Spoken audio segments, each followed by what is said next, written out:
Refreshed openness to new ideas is one of the promises of balanced intelligence. First, we'll consider what openness to new ideas means. I expect that it will not be what you think. Then we'll consider how to be open to new ideas. Here's a little clue. It takes the same kind of receptivity as for receptivity to imagination. And I'll explain why in case it isn't already obvious.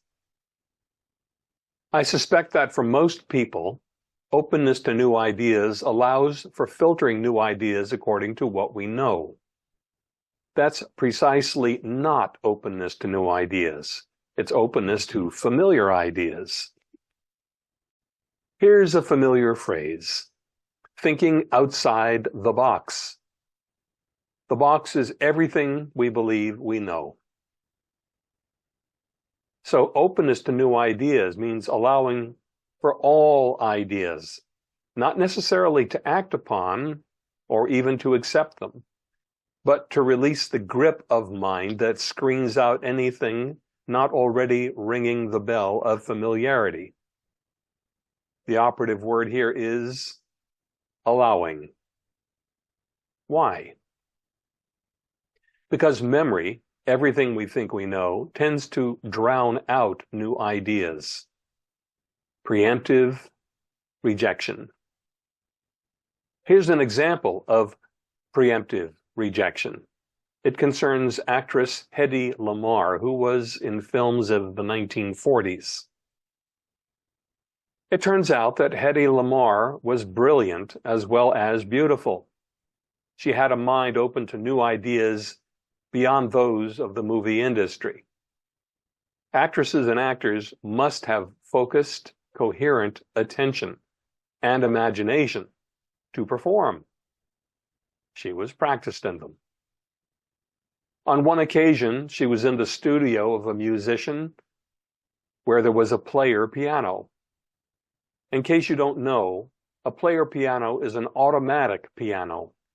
It has the music encoded in punch marks on a large roll of paper that feeds through a mechanism that activates the keys of the piano.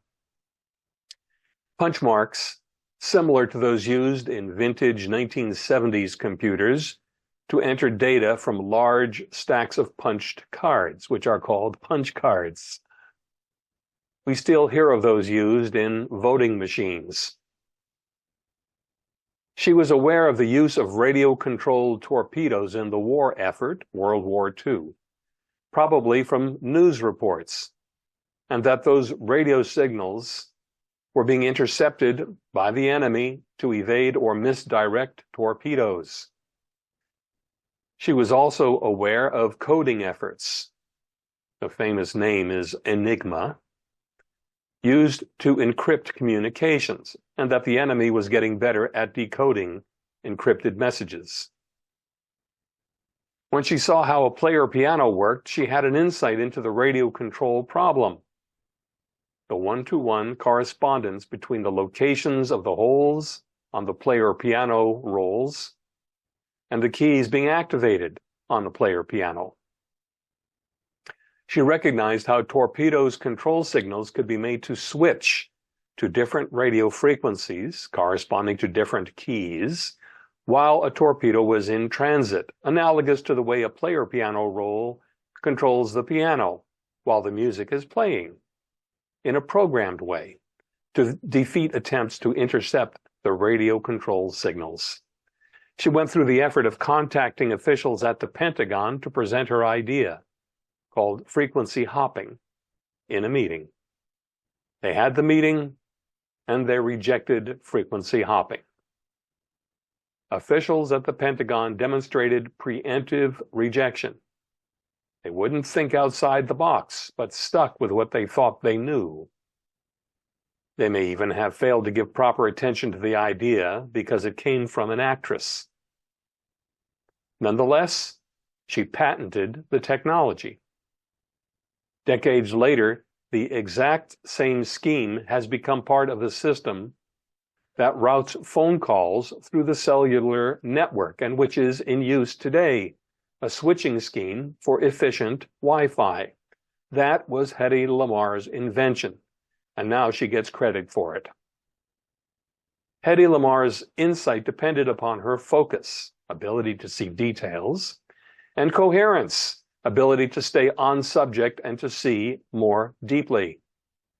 She wasn't actively searching for a solution to the torpedo guidance vulnerability, at least not that we know of. It came to her spontaneously. That's how it works. Inspiration when we're not looking.